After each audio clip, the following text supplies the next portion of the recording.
What's going on, it's the RapNerd, and I just got out of seeing my first film of 2024 called Night Swim. This is a horror film that was originally a short film in 2014, and James Wan's company, Atomic Monster, bought this and paired with Blumhouse to make this film. And the reason I'm referencing Blumhouse is because you need to know that about this movie. It's also rated PG-13, so Blumhouse, PG-13 horror film, you should know what to expect from this film. I think if you go in here with the right expectations, you may have a good time, but if you go in here expecting something that's super high bar, it ain't gonna reach that. So that being said, I enjoyed the film. Don't think it's great, don't think it's terrible either. Like, it's decent, it's watchable, and everything that PG-13 Blumhouse horror movies do is in here. So wherever you fall on that spectrum, put it out there when you go see this movie, or if you want to see it, period.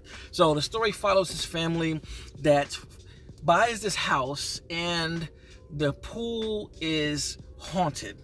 Now, this not a spoiler, it's in the trailer, and speaking of trailer, only watch the first trailer because the second one gives a whole lot away. I watched it before going to the theater, and I was just like, luckily, I'm somebody who doesn't get affected by seeing trailers. Some people don't want to see anything, but it gives away a lot. But just know that that's what the film is about.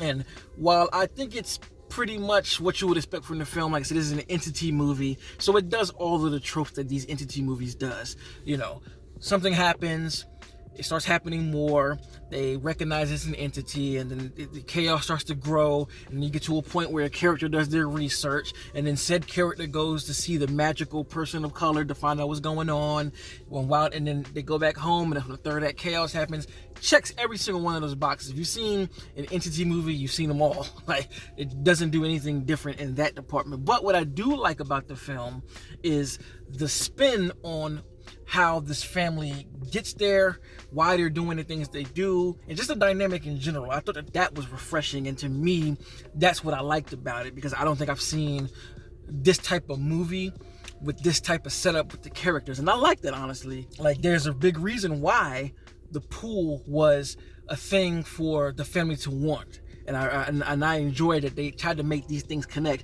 Even with the magical person of color, they make this person connect at the beginning of the film, so it doesn't just feel like they just went to go see somebody random who is, an ethnic person like they've done in a lot of these movies. They just go see somebody who's black who somehow knows everything, somebody who's Latino, or somebody who's Asian who just so happens to know what's going on. They actually are connected to everything, so I do like that they did that. And again, the character dynamic to me works really, really well.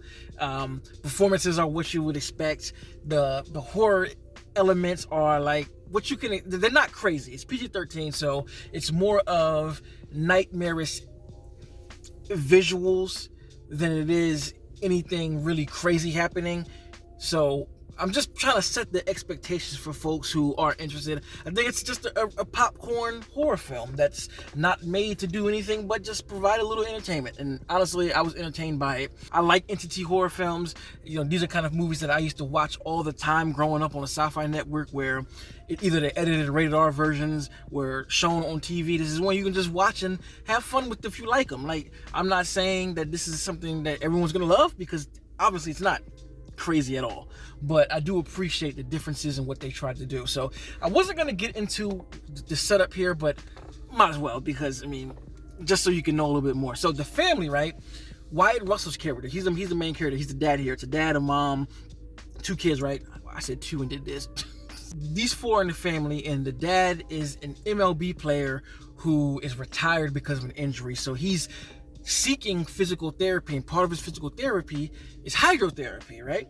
So that's why the pool is in the story. It just doesn't happen randomly, and I really enjoyed that little connection that they did there. And I also enjoyed the fact that it was the entire family seeing things. A lot of things times in these movies, it's just like one person and they seem crazy, but here everybody saw it.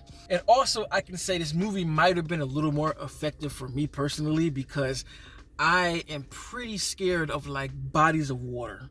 Always have been. And granted, it's a pool, right? But there are some things that they do with the pool when characters are in the water that changes the dynamic completely. And I feel like for someone who might be scared of underwater or scared of swimming for the reasons of depth and all of that, that portion can be pretty terrified. There are some shots in here that, like, I was like, oh, hell no.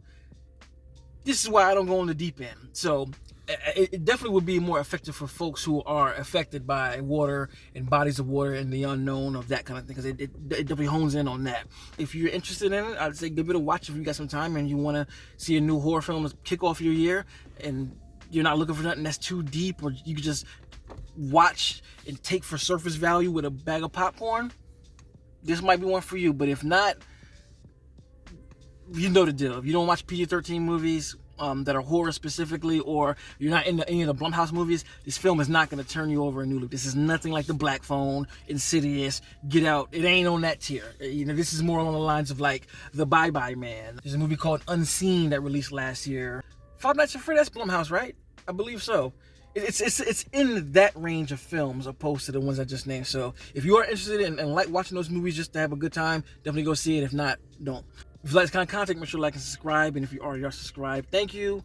And until next time, peace and Happy New Year. RapNerd Productions, no capping, that's word to mommy.